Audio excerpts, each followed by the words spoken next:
warahmatullahi wabarakatuh. Waalaikumsalam warahmatullahi wabarakatuh. Perkenalkan, nama saya Viola Esti Lestari, NPM 1903090051, kelas 5B Pagi Kesejahteraan Sosial FISIP UMSU.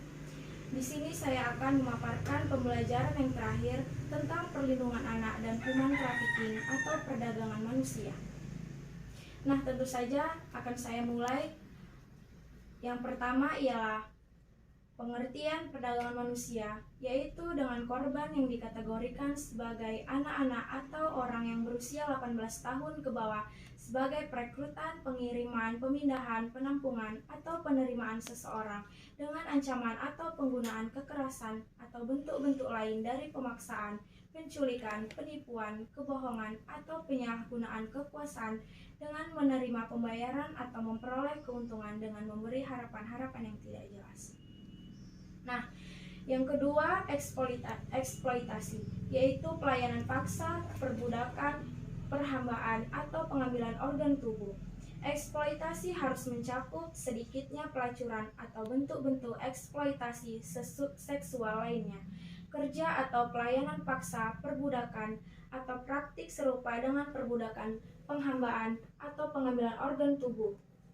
Anak-anak korban perdagangan juga ada yang dipaksa bekerja sebagai tentara anak, dilibatkan dalam tindak kejahatan, dan dijual untuk kepentingan adopsi ilegal.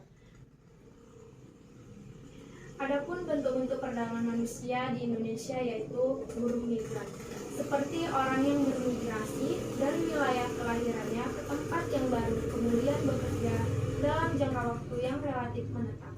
Yang kedua, perdagangan anak, yaitu segala bentuk tindakan dengan melibatkan perekrutan, pembelian, penjualan, pengiriman, pelayanan seksual, baik anak mendapatkan bayaran dengan orang tersebut. Yang ketiga, tindakan prostitusi, yaitu pertukaran hubungan jasa seksual yang meliputi tindakan seksual dan hubungan seksual. Definisi trafficking atau perdagangan manusia. Yang pertama, eksploitasi.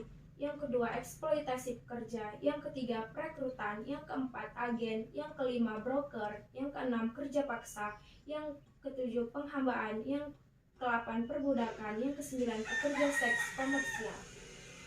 Faktor penyebab terjadinya perdagangan manusia. Yang pertama, kurangnya kesadaran masyarakat itu sendiri, yaitu kurangnya kewaspadaan dan kurangnya informasi yang didapat mengenai perdagangan manusia. Yang kedua, faktor ekonomi, yaitu permasalahan yang sering terjadi menopang hidup keluarga, keperluan yang tidak sedikit sehingga membutuhkan uang yang tidak sedikit pula. Yang ketiga, kebudayaan masyarakat setempat, yaitu seperti kasus pernikahan dini mempunyai dampak serius bagi pelakunya, terlebih bagi kaum perempuan. Hal itu berdampak pada kesempatan kerja yang terbatas sehingga situasi ekonomi semakin terjepit. Nah, di sini saya kan mengambil mata kuliah jurusan kesejahteraan sosial. Tentunya saya sebagai pekerja sosial dalam menangani korban human trafficking, yaitu yang pertama sebagai advokator, yaitu proses yang dilakukan dengan tujuan untuk terjadinya perubahan kebijakan pemerintah di bidang tertentu. Yang kedua, sebagai motivator, yaitu memotivasi para korban perdagangan ke arah yang lebih baik. Yang ketiga, sebagai edukator, yaitu memberi sesi edukasi untuk meningkatkan keterampilan hidup agar memiliki keahlian bidang tertentu pada klien. Yang keempat, sebagai pendamping, yaitu melakukan pendamping terhadap korban perdagangan seperti sahabat guna memahami kondisi kejiwaan korban trafficking, sehingga korban merasa punya sahabat, konsultan, dan kawan untuk mengatasi masalah yang sedang dihadapi.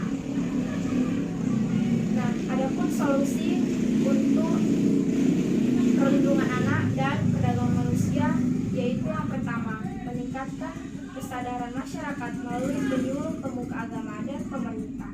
Yang kedua, memperluas tenaga kerja, fokus dalam program usaha kecil menengah atau UKM, serta pemberdayaan perempuan. Yang ketiga, meningkatkan pengawasan di setiap perbatas NKRI serta meningkatkan kinerja para aparat penegak hukum. Yang keempat, memberikan pengetahuan dan penyuluhan seefektif mungkin kepada masyarakat. Yang kelima, berperan aktif untuk mencegah seperti dengan cara melaporkan kasus perdagangan manusia yang diketahui kepada pihak berwajib. Mungkin cukup sekian pemaparan saya tentang perlindungan anak dan human trafficking. Apabila teman-teman ada yang mau bertanya, saya persilakan.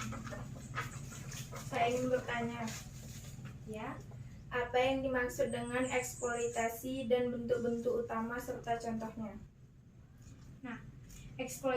pengertian eksploitasi yaitu pelayanan paksa, perbudakan, perhambaan atau pengambilan organ tubuh, di mana perempuan dan anak digunakan untuk tujuan pelacuran dan eksploitasi seksual seperti buruh migran, legal dan ilegal, adopsi anak, pengantin pesanan, pembantu rumah tangga, pengemis, dan menjadikan industri pornografi.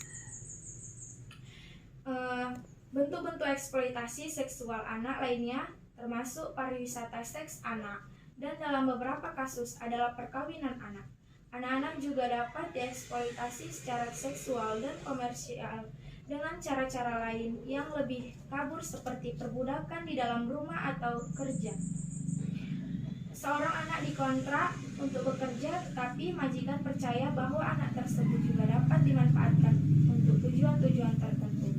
Eksploitasi seksual komersial anak terjadi karena adanya permintaan, pencegahan, dan hukuman kriminal memang penting, tetapi setiap upaya-upaya untuk mengakhiri eksploitasi seksual komersial, anak juga perlu mengakui pentingnya untuk menentang dan mengutuk tingkah laku. Mungkin itu yang bisa saya jawab. Apakah Anda puas dengan jawaban saya? Ya, Cukup sekian pemaparan saya tentang perlindungan anak dan human trafficking atau perdagangan manusia. Cukup sekian dan terima kasih.